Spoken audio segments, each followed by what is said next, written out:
Greetings, friends. Salutations mes amis. Récemment, Nancy et moi avons eu le privilège d'effectuer une mission très spéciale à New York. Nous avons été invités à participer à l'ouverture officielle d'un nouvel établissement de logement pour personnes âgées appelé Northeastern Tower Annex. Il s'agit d'un nouvel ajout au bâtiment original qui a été inauguré en 1984. Les adventistes du 7e jour, en particulier ceux de l'Union du Nord-Est, ont été très impliqués dans ce projet où ils répondent de manière très concrète aux besoins des personnes les plus vulnérables de la communauté. Plusieurs dirigeants gouvernementaux et civiques étaient présents lors de l'inauguration et nous avons eu la merveilleuse occasion d'interagir avec eux, partageant notre mission et notre vision de servir les gens comme Jésus l'a fait au niveau physique, mental, social et spirituel. Être capable d'aider les personnes dans le besoin dans ces 4 aspects différents, qui sont, je le répète, physique, mental, social et spirituel, est au cœur de ce que nous sommes en tant qu'adventistes du 7e jour et dans le monde aujourd'hui, dont les besoins sont plus grands que jamais, surtout dans les villes. Depuis quelque temps, la population mondiale s'est déplacée vers les grandes villes du monde et Dieu nous appelle à atteindre ces personnes. Il y a quelques années, nous avons mis un nouvel accent sur la mission dans les villes. Cet accent est encore très nécessaire et va de l'avant aujourd'hui.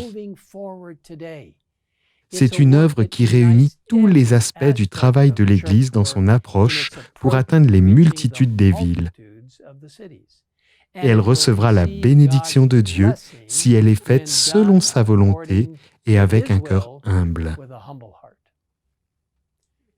Dieu a parlé à travers Ellen White pour revigorer le travail dans les villes et nous parle aujourd'hui dans le livre Medical Ministry où nous lisons « Il n'y a aucun changement dans les messages que Dieu a envoyés dans le passé. Le travail dans les villes est essentiel pour cette époque. Lorsque les villes seront servies comme Dieu le veut, le résultat sera la mise en place d'un puissant mouvement tel que nous n'en avons pas encore été témoins. Tel est le message que Dieu nous adresse aujourd'hui en réponse au réveil et à la réforme. Nous devons être préparés individuellement et collectivement par le Saint-Esprit dans notre humble soumission à la volonté de Dieu alors que le monde qui nous entoure s'effrite et se désintègre. Je crois que Jésus reviendra bientôt. Les signes qui nous entourent sont menaçants et Dieu nous appelle à être ravivés et réformés par son Esprit afin que nous puissions accroître notre travail dans les villes selon son plan.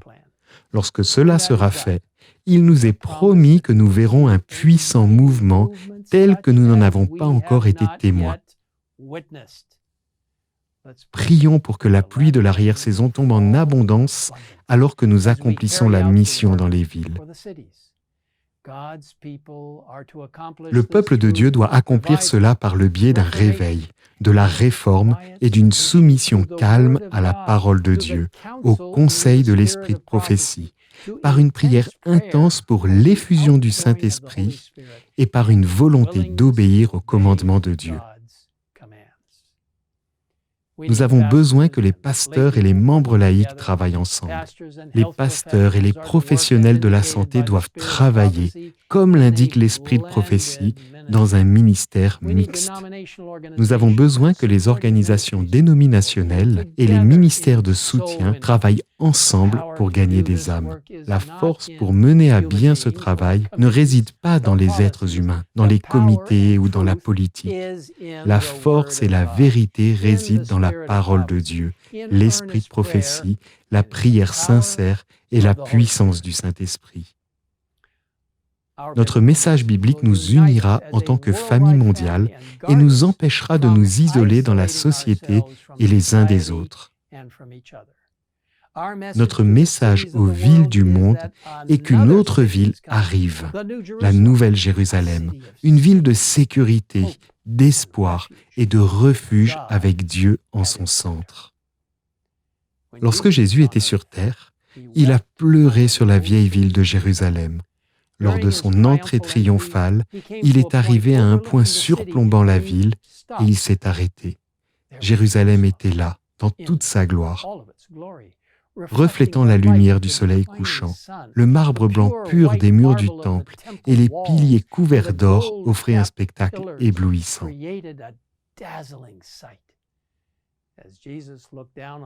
Alors que Jésus contemplait la ville, Luc 19, versets 41 et 42 rapporte sa réaction. Quand il approcha de la ville et qu'il la vit, Jésus pleura sur elle et dit, « Si seulement tu avais toi aussi reconnu aujourd'hui ce qui peut te donner la paix. Mais maintenant cela est caché à tes yeux. » Jésus pleurait pour la ville, pour les habitants de la ville. Il connaissait le rejet de sa mission et les terribles résultats qui en découleraient bientôt. Il a pleuré pour les habitants de la ville avec une tristesse indicible, à cause de leur manque de réceptivité à son amour, son salut et sa parole. Pleure-t-on avec Jésus pour les villes et les gens de ce monde? Regarde-t-on les villes proches de nous avec un amour indicible, comme Jésus l'a fait? S'il y a jamais eu un moment pour pleurer avec Jésus pour les villes et les gens de ce monde, c'est maintenant. Rappelons-nous que l'esprit de prophétie nous dit, « Lorsque les villes seront servies comme Dieu le veut, le résultat sera la mise en place d'un puissant mouvement, tel que nous n'en avons pas encore été témoins. » J'ai pleinement confiance que Dieu accomplira sa promesse si nous lui soumettons humblement nos plans et suivons ses instructions dans la Bible et l'esprit de prophétie.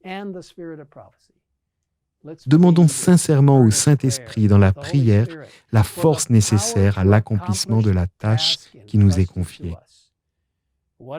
Quel jour ce sera lorsque Jésus reviendra et que nous nous joindrons à ceux qui ont été sauvés dans les grandes villes et les zones rurales pour monter avec le Seigneur vers nos maisons pour l'éternité. Consacrons-nous au plan de Dieu pour atteindre le plus grand nombre possible de personnes pour lui. Je vous invite à prier avec moi en ce moment. Père Céleste, nous te demandons de t'approcher de nous alors que nous réfléchissons aux immenses zones métropolitaines de ce monde, aux villes qui sont proches de nous. Peut-être même que beaucoup de nos membres vivent dans ces villes. Seigneur, aide-nous à nous rappeler que c'est pour les habitants de la ville de Jérusalem que Jésus a pleuré et qu'il pleure pour les habitants des villes du monde entier. Aide-nous à présenter aux gens celui qui peut apporter la joie, l'espoir et l'épanouissement dans cette vie, ainsi que la vie éternelle.